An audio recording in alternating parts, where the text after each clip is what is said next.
असे भगवंत म्हणतात मायबाप. मग जगद्गुरु तुकोबाराय आपल्याला म्हणतात की बाबांनो, भक्ती काय आहे?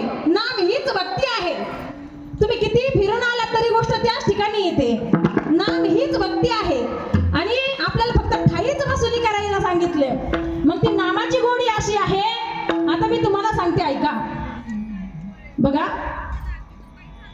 एखाद्या आईला जर मुलगा झाला, तो मुलगा किती गोड आहे आणि तो मुलगा त्या आईला किती त्रास देतो, किंवा तो मुलगा त्या आईला दिवसातून किती वेळा हसतो, किती वेळा बोलतो, बोबडे बोल आई आई म्हणून बोलतो. मग जी आई झाली तिलाच माहिती आहे की ते बाळ आपल्याला किती बोलतं, त्या बाळाचं काय कौतिक आपण करतो, त्या बाळाची गोडी काय आहे, किंवा ते बाळ झाल्यानंतर त्या आईला मातृत्व प्राप्त होतं. आणि जिला बाळच झालं नाही ती काय गोडी सांगणार हो? ज्या स्त्रीला बाळच झालं नाही ती काय बाळाची गोडी सांगणार?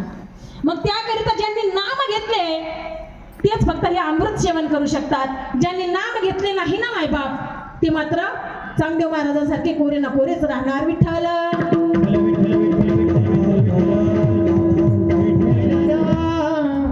मग हीच थोर भक्ती बाबांनो करायचं ना, तर ह्याची थोर भक्ती आवडते देवा. देवाला काहीच आवडत नाही रे. देवाला फक्त एकच आवडतं, नाम घ्यावे, नाम गावे, नाम विठोबाला वाहावे. नाम माझ्या भगवंताला आवडतं. नामाचा उच्चार रात्र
करीत बसलेत, मग संसार कधी करायचा?